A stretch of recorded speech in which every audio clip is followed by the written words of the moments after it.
स्वामी कोणाला म्हणावं? पहिला शब्द वापरला स्वामी. स्वामी शब्दाचा अर्थ आहे मालक. आता मालक कोणाला म्हणावं? मालक शब्दाचा अर्थ आहे ज्याच्याकडे आपण काम करतोय आणि ज्याच्याकडून पगार घेतो आणि सगळं कुटुंब आपलं ज्याच्यावर चाललंय त्याचं नाव आहे मालक. दुसरा मालक आहे का? बाईचा मालक तिचा नवरा आहे. बाईचा मालक ते धनी, ते मालक आहेत. त्यांनी सांगावं आणि तिने ऐकावं. मालकाने सांगावं, गड्याने ऐकावं. मालक शब्दाचा अर्थ. मालक शब्दाचा दुसरा अर्थ, एखादा गावामध्ये सरपंच असेल ना तर तो गावचा मालक आहे. काही सुखदुःख असेल त्याने ते सोडवायचं आणि ती गावाची सेवा त्यांनी करायची. तो गावाचा मालक आहे. तो छोटा जरी असेल, मोठा जरी असेल, लहान जरी असेल, पण तो मालक आहे. त्याने सांगावं आणि सगळ्यांनी ऐकावं. देशाचा राजा आपला मालक आहे. आता मोदीजी मालक आहेत. मालक आहेत. घरातला जो कर्ता आहे तो घराचा मालक आहे. त्यांनी सांगावं, सगळ्यांनी ऐकावं. मालक आहे. मालक शब्दाचे अनेक अर्थ आहेत. जगामध्ये ज्याच्या सत्तेने जगत चालतंय तो परमात्मा या जगाचा मालक आहे. चाले हे शरीर कोणाची आसत्ते, कोण बोलविते हरिवीण. वृक्षाची पाणी हली ज्याची सत्ता, राहिली हंता मग कोठे. परमात्मा मालक आहे. मालकाच्या मनोगताप्रमाणे राहणं हे आपलं काम आहे. म्हणून स्वामी शब्दाचा अर्थ आहे मालक. काज शब्द वापरला. काज शब्दाचा अर्थ असा आहे की त्याच्या मनाप्रमाणे. स्वामी काज. पुढे शब्द वापरला जातो गुरुभक्ती. आता गुरुची भक्ती करत असताना गुरुची कशा प्रकारे भक्ती करावी? आता पहिल्यांदा गुरु कोणाला म्हणावं तेच आपल्याला कळत नाही. गुरुचा विचार करत असताना विचारसागरामध्ये असं सांगितलं, श्रोत्रियम, ब्रह्मनिष्ठ आणि कृपाळू. ज्याच्याकडे 3 गुण आहेत तर तो त्या ठिकाणी गुरु या पदाला युक्त आहे. कोणते कोणते? ज्याला गाणं येतंय, ज्याला वाजवणं येतं, ज्याला कीर्तन करता येतं, असे 3च गुण ना? नाही. श्रोत्रियम, ज्यांचं शास्त्राध्ययन झालेलं आहे. ब्रह्मनिष्ठ, ज्यांची ब्रह्माकार वृत्ती आहे. आणि जे कृपाळू आहे असा जर महात्मा असेल तरच तो गुरु आहे. नाहीतर एका ठिकाणी भागवतामध्ये असं वर्णन केलं, मंत्रतंत्र उपदेशिती ऐशे गुरु आहे ती घरोघरी आई ती. परी सद्वस्तू जे मिळविते तया श्रीकृष्ण सद्गुरु मानिते. सद्वस्तूची प्राप्ती करून देणारे जे आहेत तर ते खरे त्या ठिकाणी श्रीगुरु आहेत. आणि म्हणून गुरु कोणाला म्हणावं, मग गुरुची सेवा कशी करावी ते सुद्धा त्या ठिकाणी सांगितलं. तनुमनु जीवे चरणासे लागावे, अगरवता करावे दास्य सकळ. म्हणून गुरुची सेवा करणं अत्यंत महत्त्वाचं आहे. पण असं आहे, गुरुची सेवा गुरुच्या इच्छेप्रमाणे करावी का शिष्याच्या इच्छेप्रमाणे करावी ह्याच्यामध्ये सुद्धा फरक आहे. काही शिष्य असे असतात, काही ते शरीरच वाटून घेतात. नाही का 2 शिष्य असावेत, एकाने उजवं अंग घ्यावं आणि एकाने डावं अंग घ्यावं. उजव्या अंगाची एकाने सेवा करावी, डाव्या अंगाची सेवा करूच नाही. आणि डाव्या अंगाचा शिष्य एखाद्या वेळेला गावाला जावा आणि गुरुजींनी सांगावे, डावं अंग पण खूप दुखायला लागलं. तो म्हणतो, महाराज हे माझं मी वाटून घेतलंय, त्याचा माझा काही संबंध नाही. ही जर गुरु सेवा जर असेल तर मला असं वाटतं त्याला काही अर्थ नाही. गुरुची सेवा करणं, स्वामी काज, गुरुभक्ती. पुढे सांगितलं पितृवचन. पितृवचन सांगितलं. किती मुलं अशी आहेत की आई वडिलांच्या इच्छेप्रमाणे वागतात, पितृवचन पालन करतात. वडिलांचं वचन. काही मुलं असे बघितले ते म्हणते आमच्या बापाला अजिबात कळत नाही, असे म्हणतात ना. बरं, खरंच नाही कळत त्यांना, चुकलंय त्यांचं. झाल्या नडीला नख द्यायला पाहिजे होतं. चुकी काढणारे आहेत तसे. पितृवचन. रामायणाकडे जर आपण गेलो तर आई वडिलांचं वचन पूर्ण करण्यासाठी 14 वर्ष वनवासामध्ये जावं लागलं. सोडून दिलं, काहीच नाही, काहीच कारण नाही. पितृवचन. आणि सेवापती. आता सेवापती सांगितलं, पतीची सेवा. ह्यांना सांगितलं अगोदर पितृवचन. आता हे तुमच्यासाठी तुकोबारायांनी लिहून ठेवलं, सेवापती. मला नाही माहीत तुमचा कसा नियम आहे. तर जगद्गुरु तुकोबारायाच्या पत्नीचा ऐका जरा. जगद्गुरु तुकोबारायाच्या पत्नीचा नियम असा होता की तुकोबाराय कधी भामचंद्र डोंगरावर गेले, कधी घोरड्यावर गेले, कधी भामगिरीवर गेले, ते सांगून गेलेच नाही. तुम्ही जर रामनगरला किंवा जालन्याला जायचं असलं तर सांगून जाता का? सांगून जात नाहीत. सांगून जाऊ नका, उद्या बघा काय होतं. सांगून जाते. बरं ठीक आहे, त्यांनी कधीच सांगितलं नाही. पण त्यांचा नियम असा होता की तुकोबारायाला जीव घातल्याशिवाय अन्नाचा कण सुद्धा आईसाहेबांनी पोटामध्ये जाऊ दिला नाही. तुमचा काय नियम आहे? काय नियम असेल?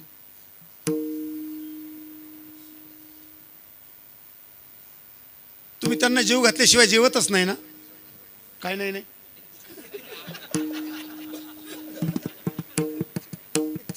असं नाही. बाहेर गेले तरी अगोदर खाऊन घेतात. त्याचं कारण सांगतो. आता तुमच्या बाजूने बोलतो थोडं. तुम्ही अगोदर का खाता त्याचं कारण असं आहे, हे बाहेर गेल्याच्या नंतर तशी उपाशी घरी येतच नाही. मला असं वाटतं मालकाची सेवा मालकाच्या इच्छेप्रमाणे करणं अत्यंत महत्त्वाचं आहे. मग काही काही असं म्हणतात महाराज ते काही सेवा करण्याच्या लायकीचेच नाहीत असं म्हणतात की नाही? असं म्हणता ना तुम्ही. पण नाही, ते कशी असू द्या, ते कसावी असू द्या, पण सेवा करणं आपलं काम. आपण आपलं काम करायचं. नाहीतर तुम्ही ते ह्याच्या टायमाला नाही का ते झाडाची पूजा करायला जाता ना दरवर्षी. मला असं वाटतं ते आंब्याचं झाड आहे का लिंबाचं? हां, वडाचं आहे. कोण म्हणलं वडापाव? हो, वडापावच. त्याला नमस्कार करताय, त्याला तुम्ही फळ वाहताय आणि वडापावच नाही का? वडापाव. त्याचा तुमचा अर्थ सांगतो, ऐका. हे वटवृक्षा, तुला माझी प्रार्थना आहे, या जन्मामध्ये जो आम्हाला पती मिळाला तर तो 7 जन्मामध्ये पती मिळावं म्हणून वडा. हो, तेच सांगत होतो. हो, वडापाव. पण कधी कधी तुमच्या डोक्यात असं असतं की कधी कधी संध्याकाळी तुम्ही असं म्हणता, देवा ह्याची आणि आमची या जन्मात गाठ घातली ना, पुढच्या जन्मात त्याची सावली पडू देऊ नको. संध्याकाळी नाही का? पण तो कसाही असू द्या, तुम्ही त्याची सेवा करणं महत्वाचं आहे. तुमच्यासाठी सगळे तीर्थ म्हणजे तोच आहे. तोच आहे सेवापती. आणि जर तुम्ही जर ह्यांची जर सेवा केली, माणूस म्हणून जरी सेवा केली मालकाची, जेवढे सांगितले मालक तेवढ्यांची जर तुम्ही जर सेवा जर केली तर जगद्गुरु तुकोबाराय सांगतात तुम्हाला ही महाविष्णूची पूजा आहे. पूजा हित विष्णूची महापूजा, हित विष्णूची महापूजा, महापूजा, हित विष्णूची महापूजा, हित विष्णूची महापूजा, हित विष्णूची महापूजा, हित विष्णूची महापूजा, हित विष्णूची महापूजा, हित विष्णूची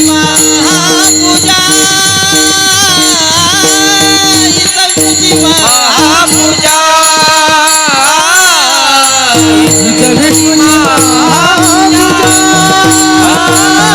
हित विष्णूची महापूजा,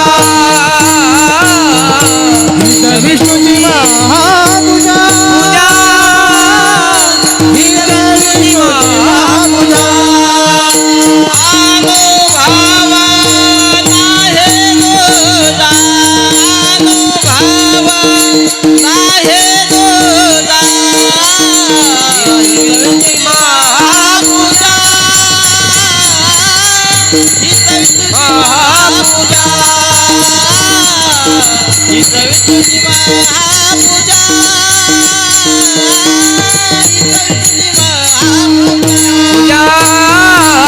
हित विष्णूची महापूजा,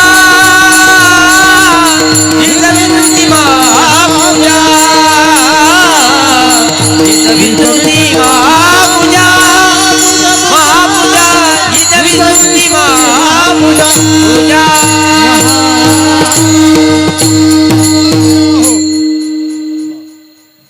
छान. पुढच्या वेळेला ह्यांना कपडे घेऊन द्या. घालीत नाही ते. हा? लंबे नाही, बघवे नाही.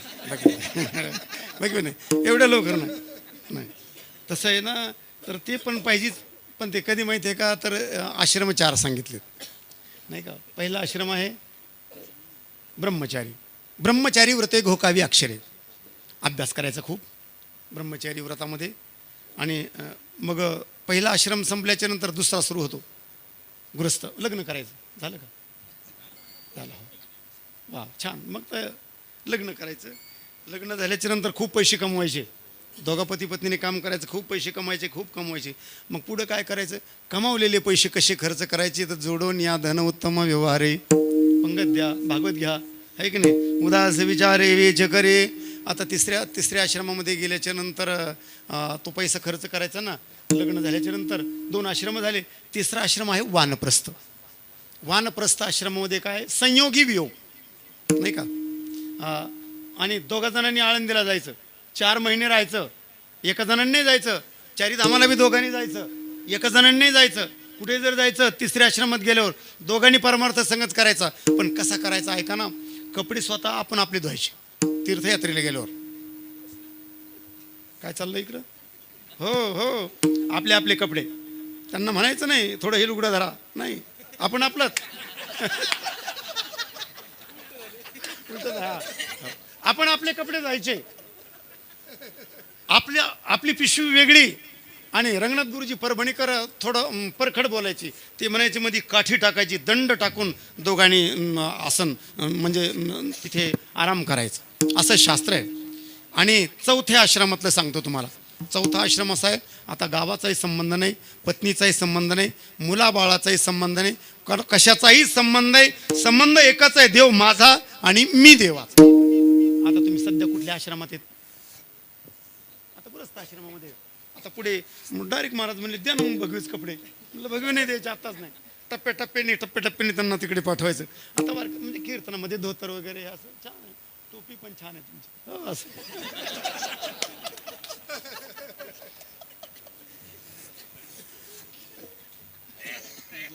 ऐका, हेची विष्णूची महापूजा. विष्णूची महापूजा संसारिक जीवाला हे सांगितलंय. वेगळं काही परमार्थ करण्याची तुम्हाला गरज नाही. हे जे नियम जर पालन जर केले, हेची विष्णूची महापूजा. आणि जगद्गुरु तुकोबराय सांगतात दुसरा अनुभव सांगायची काही गरज नाही, हाच त्या ठिकाणी खरा अनुभव आहे. मग पुढे त्या माणसाने, त्या परमार्थिकाने, त्या भक्तानी महापूजा करणाराचा काय नियम असेल, तर महाराज सांगतात त्यांनी खरं बोलायचं. खरं बोलायचं. सत्य बोले मुखे, सत्य बोले मुखे, सत्य बोले मुखे, सत्य बोले मुखे, सत्य बोले मुखे, सत्य बोले मुखे, सत्य बोले मुखे, सत्य बोले मुखे. दुःखवी आणि कांता दुःखे, दुःखवी आणि कांता दुःखे, हीच विष्णूची महापूजा, हीच विष्णूची महापूजा. दुःखवी आणि कांता दुःखे, दुःखवी आणि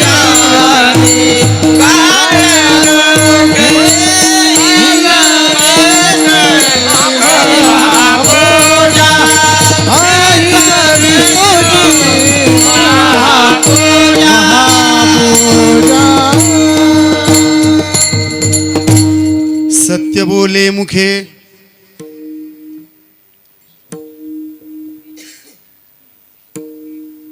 सत्य बोले मुखे शब्दाचा अर्थ असा आहे की माणसाने खरं बोलावं.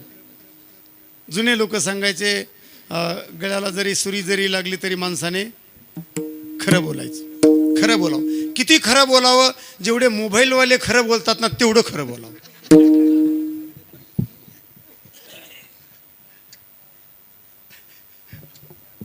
बघा ना कुठे आलोच. माणसाने खरं बोलावं आणि खरं आणि खोटं माणसाला समजावं. एखाद्या वेळेला खरं खोटं जरी तुम्ही जरी बोलले तर त्याच्यामध्ये खरं दडलेलं असतं. एखाद्याच्या हातून गाय सुटावी आणि कसाव्याने विचारावी मध्ये रस्त्यातल्या माणसाला, दादा या दिशेने गाय गेली का? त्याच दिशेने गाय गेलेली असावी. मग त्यावेळेला माणसाने खोटं बोलावं, इकडं गायच गेली नाही, ते खरं बोलणं आहे, नाही का? एखाद्या वेळेला तुमच्या गावातल्या एका मुलाला पाहुणे पाहायला यावे, सगळं त्यांचं ठरवावं आणि सगळं ठरल्याच्या नंतर एका माळकरी दादाला त्यांनी विचारावं, म्हणले हे बघा माडिक दादा, तुमच्या गावामध्ये जो मुलगा आहे त्याला मुलगी देण्याचं ठरलं, तर तो मुलगा कसा आहे असं विचार तो मुलगा कसा आहे? मग तो मुलगा असा होता की त्याला 100 रुपयाची चिल्लर समजत नव्हती, त्याला खालतं वरतं समजत नव्हतं, दिशा तर समजतच नव्हत्या, त्याला काही समजत नव्हतं. मग त्या सदग्रस्ताला विचारलं, म्हणजे तुमच्या गावातला मुलगा, त्याला मुलगी देण्याचं ठरलं, तुम्ही जर सांगितलं तर देतो, नाही तर देत नाही, कसं आहे सांगा. मग त्यांनी काय सांगावं? येडाय म्हणून सांगावं? त्याला काही कळत नाही म्हणून सांगावं?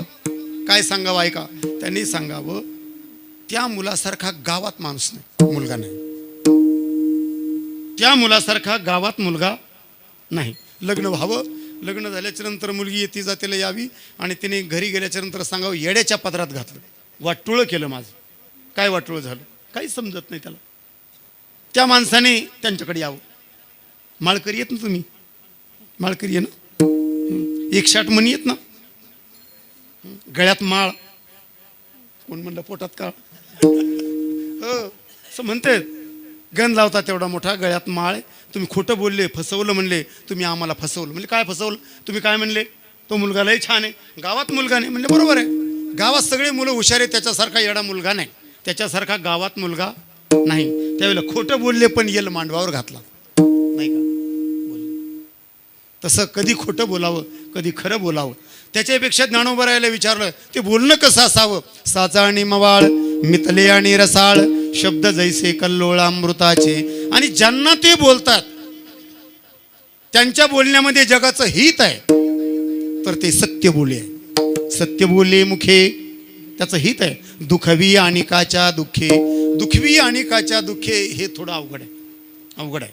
एका माणूस असा पेढे वाटत होता, म्हणले पेढे घ्या, पेढे घ्या, पेढे घ्या. असे पेढे वाटताना महाराजांनी विचारलं, म्हणले पेढे आहेत पण कशाचे सांगा ना, खाऊन घ्या. म्हणजे तसे नाही खाणार. अहो खाऊन घ्या म्हणले, नाही खाणार. म्हणले पण कशाचे तेवढं तर सांग ना. म्हणले काय तुमचा मुलगा काय नोकरीला लागला का, तुम्हाला एखादं लॉटरी लागली का, तुम्हाला फायदा झाला का, काय पैसे सापडले, झालं नेमकं काय? ते म्हणले मुलगा नोकरीला लागला नाही, मुलगा पास झाला नाही, नाही का पैसे सापडले नाही, शेजारचा बाळ्या नापास झाला, त्याचे पेढे आहेत. अशी लोक सुद्धा आहे. मग ते दुखवी आणि काच्या दुःखे कुठे? इथे महाराजांनी सांगितलं, दुसऱ्याच्या दुःखाने माणसाने दुःखी व्हावं. दुखवी आणि काच्या दुःखे, असं जर तुम्ही जर वागले तर महाराज म्हणतात, हेच विष्णूची महापूजा, अनुभव नाही दुजा. एकदा भजन करू सगळे, एकदा भरात करा. तुम्ही हात येत ना त्या रेगीच्या गुदड्याच्या आतून आहे ना, काढायलाच तयार बघू द्या. हो छान आहे. येऊ का चहा घेऊन? थांबा, सगळ्यांनी भजन करायचंय. विठोबा रखुमाहे बार कुमाहे, विठोबार कुमाहे, विठोबार कुमार, विठोबार कुमार, विठोबार कुमार,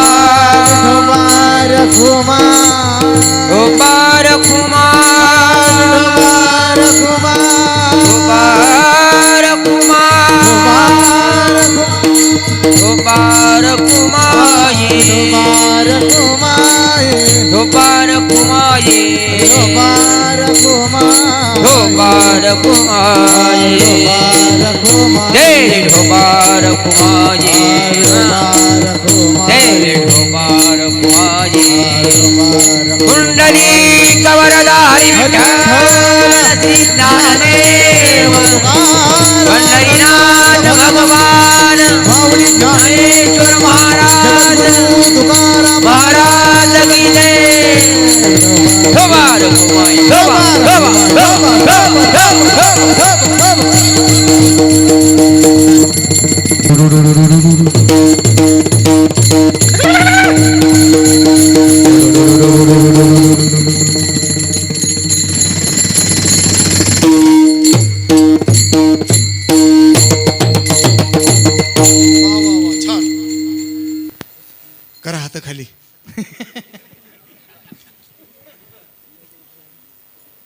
टायमात तर किती थंडी वाजली त्यांनाच माहित आहे.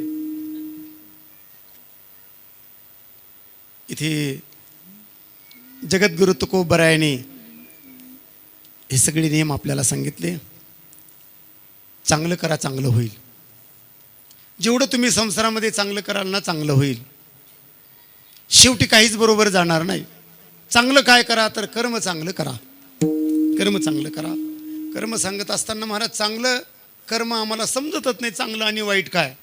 तर त्याचं वर्णन असं केलं जातं, कर्म करताना एक आहे विहित कर्म आणि दुसरं आहे निषिद्ध कर्म. आता विहित आणि निषिद्ध महाराज हे आम्हाला नाही कळत, अजून सोपं सांगा. विहित म्हणजे हिताचं जे आहे ते विहित, आणि जे आमच्या हिताचं नाही निषिद्ध, हे दोन प्रकार सांगितल्या जातात. चांगलं म्हणजे जे आपल्या हिताचं आहे. कर्म करताना कर्माचे दोन प्रकार सांगितलेत, चांगलं कर्म आणि वाईट कर्म. विहित कर्म म्हणजे चांगलं कर्म, आणि निषिद्ध कर्म म्हणजे जे कर्म आपल्याला करता येतं पण शास्त्राने सांगितलं ते कर्म करायचं नाही, त्याचं नाव आहे निषिद्ध कर्म. विहित कर्माचे 4 प्रकार सांगितले. एक आहे नित्य कर्म, एक आहे नैमित्तिक कर्म, एक आहे काम्य कर्म आणि एक आहे प्रायश्चित्त कर्म. म्हणून ते कर्म करणं अत्यंत महत्त्वाचं आहे. चांगलं कर्म करा, चांगलं त्या ठिकाणी होईल. तुम्ही जर वाईट जर कर्म केलं तर तुमचं वाईटसुद्धा झाल्याशिवाय राहणार नाही, कारण ती नियतीची गती कोणाला चुकत नाही. आणि म्हणून जगद्गुरु तुकोबरायांनी साधू संतांनी तुम्हाला आम्हाला असं सांगितलं. काय सांगितलं की तुम्ही सत्य बोले मुखे दुःखवी आणि काच्या दुःखे. तुम्ही खरं बोला, दुसऱ्याच्या दुःखाने तुम्ही त्या ठिकाणी दुःखी व्हा.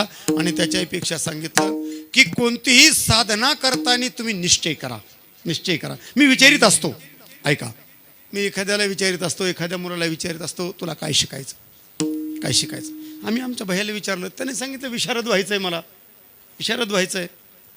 आणि ज्या मुलाने ठरवलं तर त्या दिशेने माणूस तो मुलगा जातो. त्याने जर दिशा जर नाही जर ठरवली तर तो तिथपर्यंत जातच नाही. आणि ठरवा, हे त्याला करता येतं, हे मला सुद्धा करता येतं, मला सुद्धा करता येतं. जसं साधना त्यांनाही करता येते आणि मलाही करता येते, अवघड काहीच नाही, करता येते.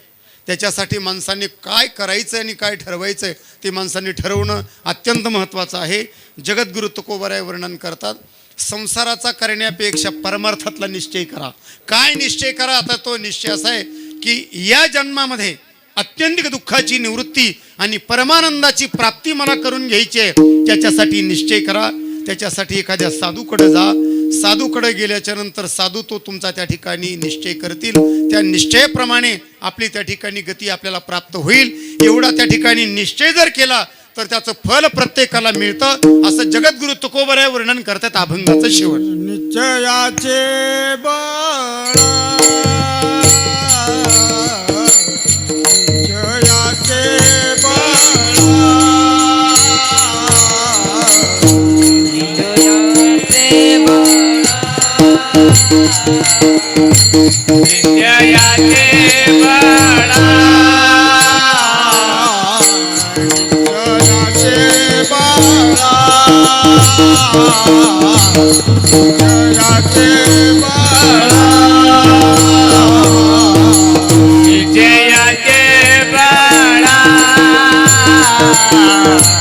निश्चयाचे बळ,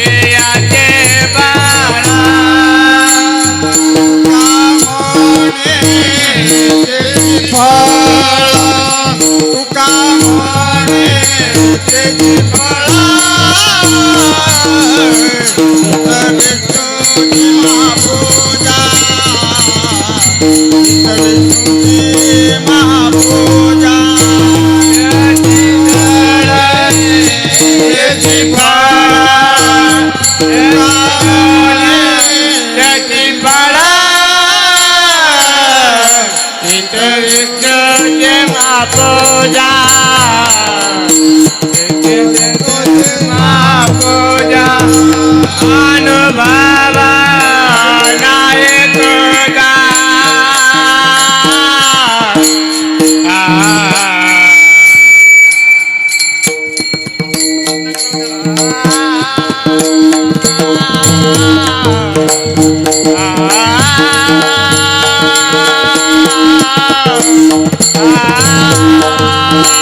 अनुभव नाही तुझा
अनुभव नाही तुझा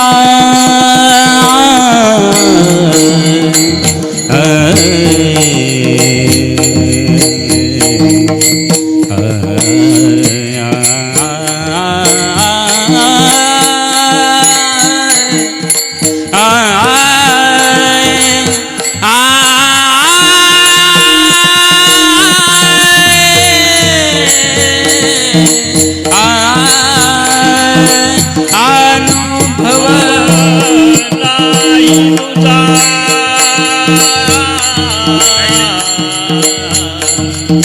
नाही तुझा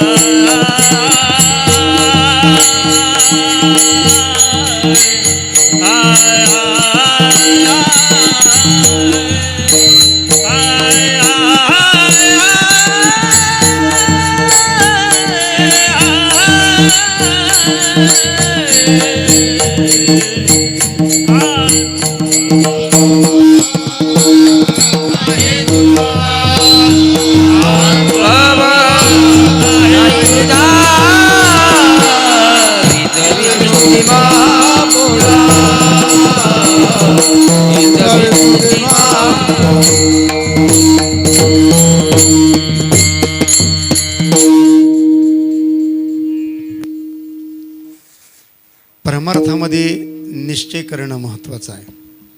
आपल्याला तिथपर्यंत जायचं आहे. आपल्याला तेवढी परिक्रमा जीवनाची करायची आहे आणि आपल्याला पूर्ण करून थांबायचं आहे. नर्मदा परिक्रमा करायला जाणारे लोक काही मधून वापस येतात, पण बऱ्याच लोकांनी नर्मदा परिक्रमा पूर्ण करून इथपर्यंत ते आले.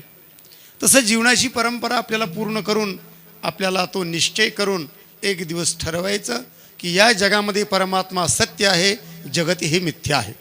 आणि ते करत असताना संसारामधून आपल्याला परमार्थाकडे जायचं आहे, भोगाकडून आपल्याला त्यागाकडे जायचं आहे, व्यवस्थेपासून आपल्याला अवस्थेकडे त्या ठिकाणी जायचं आहे.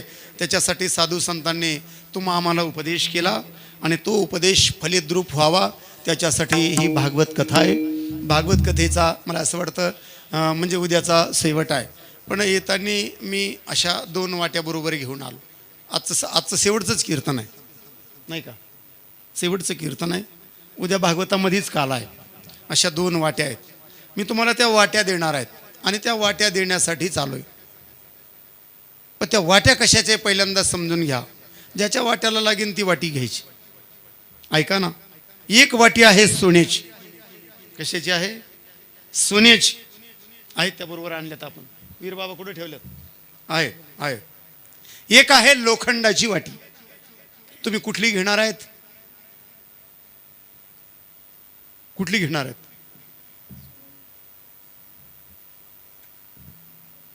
खरं शपथ बुवा आणलीत असं तुम्ही समजू नका.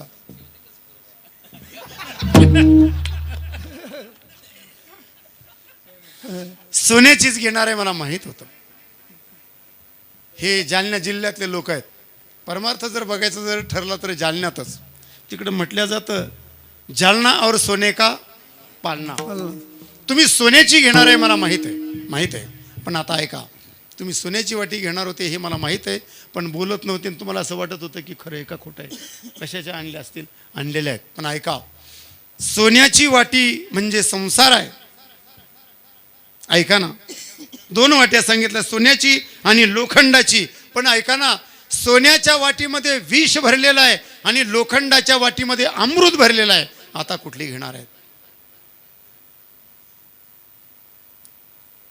ऐका, विष तांब्या वाटी भरले लावू नये ओठी. सोन्याची वाटी म्हणजे तो संसार आहे, त्याच्यामध्ये विष भरलेला आहे. ते विष घेऊन तुम्ही मरूच नका. लोखंडाची वाटी आहे, तो परमार्थ आहे, त्याच्यामध्ये अमृत भरलेलं आहे. अमृत पिऊन तुम्ही त्या ठिकाणी अमर व्हावं. आणि ज्ञानोबरायासारखा, नाथबाबांच्या सारखा, जोग महाराजांच्या सारखा, मथार बाबांच्या सारखा एखादा परी जर तुमच्या लोखंडाच्या वाटीला जर लागला तर तुमचं सोनं झाल्याशिवाय राहणार नाही. आणि ते तुम्ही सोनं करून घ्यावं ही माझ्या साधू संतांची भावना आहे. आणि ते करून घेण्यासाठी तुम्ही निश्चय करा, तुम्हाला फल मिळेल. निश्चयाचे बळ तुका म्हणे तेची फळ, हेची विष्णूची महापूजा, अनुभव नाही तुझा. असो, झालेली सेवा साधू संतांच्या चरणी आपल्याला अर्पण करायची आहे. भागवताचा उपक्रम तुम्ही करताय, गाव छान आहे. तुमच्या गावातला सप्ताह संपूर्ण जगाने बघितला. त्या सप्ताहासारखा कुठेही सप्ताह होत नाही. आपल्या गावाचा सारखा नियमसुद्धा कुठे नाही. म्हणून आपलं हे परमार्थिक गाव आहे. या परमार्थिक गावामध्ये मला कीर्तन करण्याचा योग आज या ठिकाणी आला, हे माझं भाग्य आहे. भागवत कथेच्या निमित्ताने माझे परममित्र ज्ञानेश्वर माऊली बारड बाबा यांनी मला या ठिकाणी बोलवलं. आणि ते मला कधी बोलवतात, मी त्यांना कधी त्या ठिकाणी बोलवतो असं नाही. पण ते खरंच व्यक्तिमत्व चांगलं आहे. त्या भागामध्ये खूप मोठी दिंडीसुद्धा आहे. माऊलीच्या सोहळ्याबरोबर दिंडी आहे. आणि योगायोगाने वीर महाराज त्यांनी आमच्याकडे दिलेत. वीर महाराज आमच्याबरोबर असतात. गावही चांगलं आहे. आणि हे ज्यांनी ही कथा घेतली तर ते सुंदर त्या ठिकाणी वारकऱ्यांचं सेवा करतायत. आणि भागवताची त्यांनी सेवा घेतली. मला असं वाटतं कधी आता त्यांच्या वाटेला येईल कोणास ठाऊक. आता त्यांचा नंबर आला आहे.